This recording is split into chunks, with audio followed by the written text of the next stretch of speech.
To me. Right. Hey guys, not the dogs. So what we're going to do today is we're going to have a look at how to foam roll the quads. Okay, so front of the leg, and appreciating that this section of our leg has got a medial inside section, two muscles in the middle, two of the quads are in the middle on top of each other, and then one on the outside.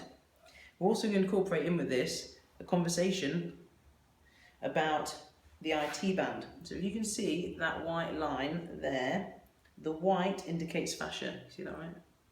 So white line there is fascia. Now, interesting point to make right now before we carry on. It attaches in at the knee in 3 different places. It comes up. It becomes our TFL muscle, tensor fasciae lata, part of our hip flexor group.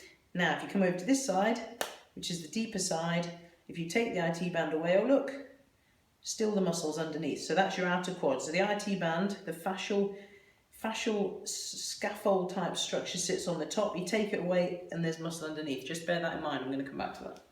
So, foam rolling the quads, or shall I say self-myofascial release with foam roll on the quads. So what we're going to do, foam roll the quads, you can start right through the middle. So I would go onto my elbows ideally and place the foam roll. I like to start personally on the top of the hip. So lying on your front, have it right into the top of the hip, just underneath the hip bone. From this position, I would then start seeking out tender points, just rolling ever so slowly, using the rolling purely to find a bit that's sore. So there's a little bit there, so I would hold for 30 seconds or 20 to 60 seconds, however long it takes for that tender point to start to diminish. As it starts to ease off, it's easing off, I move on. Oh, another bit, hold there, and I continue that process, and I can continue it all the way towards the knee, but not onto the knee. So I'm just before the kneecap. Okay, so we're going quite close, but not onto it. Mustn't go onto the kneecap itself. So staying on the tissue. Another point here, keep your tummy muscles in, don't end up with this position. So tummy muscles in, just to protect your lumbar spine. And then you can roll back up because the tissue will start to relax with autogenic inhibition, and you might find, oh, another bit as you come back up because it starts to release, you'll get deeper. So once you've done through the middle, you can then do exactly as you can do with the calf. You can start to change your angle. So I could tilt to start affecting the medial head of the gap of the quadriceps. So vastus medialis through here. And again, I can get right into that medial teardrop, quite close to the knee, but not on it. And I could go from there down. Now I'm doing this quickly, I'm not doing the holds. Remember, it's not about the rolling. The rolling is simply to find the areas. It's the holding is when you're doing the treatment. That's the power, is when you're making the difference. So from that position there, that's the medial border. Now, I'm going to turn around because I want to talk in more depth about the outer section. So we're going to do the outer quad.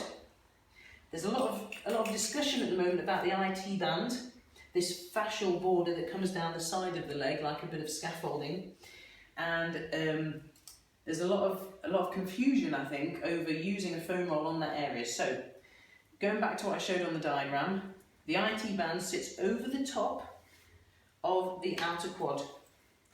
The outer quad doesn't stop and then the IT band starts. The quad goes all the way around, it wraps around, and the fascia and the quad muscle, they all link in. They're all the same tissue. They're just slightly different components. One's got more elastin, one's got more collagen, that's it. So it's very important not to get confused or concerned about where the foam roll is going. It's all the same tissue. So what I would do if I'm on my quad and I want to do the lateral quad is I'm going to tilt on a slightly 45-degree outer angle. So now I'm still on the quad, but I'm on the outer angle of the quad. So now I'm on my side. Okay, so I'm on one elbow and I might use my other arm to push me along a little bit. And what you're going to start to get when you go on this angle is you get into the TFL, very important for the hip flexor group. So kind of like your pocket muscle. So I'm in my pocket muscle here, and then I'm going to come down onto the outer quad. This area is often the most uncomfortable for people. Still on that 45-degree angle, find an area that hurts and carry on. If it becomes too painful, you can take your leg onto the floor to take the weight off. And then you go down again, you can keep going, and you can keep going to this outer quad, to this outer section here, the lateral teardrop, but again not onto the knee. Now, The key thing here, because you can technically, a technique for your foot, for your IT band would be like this. So I would be exactly on my side. This technique at the moment is slightly under attack, really, I suppose. It's being discussed and criticised, and there's been a lot of talk about it. So what I would say about this technique is, you don't roll it, you just find an area that hurts, and then you hold it still. Exactly the same, whether you're on your absolute side, whether you're 45 degrees, you are simply seeking out whatever tissue that hurts. IT band syndrome that comes down and can create a lot of anterior knee pain, a lot of pain at the side of the knee, actually laterally. A lot of research suggests that IT band syndrome comes from issues around the pelvis, instability, but also issues with the TFL and the hip flexor group, and it can come from the quad. So if you're foam rolling the front of the leg, the side of the leg, into the hip flexor TFL group, if you're doing all of that, you're going to really help your IT band syndrome.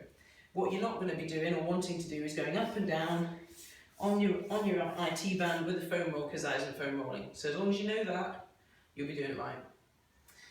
Hope that makes sense. Quick crash course in quads. We'll be covering other areas. Any questions on that, just let me know. Cheers.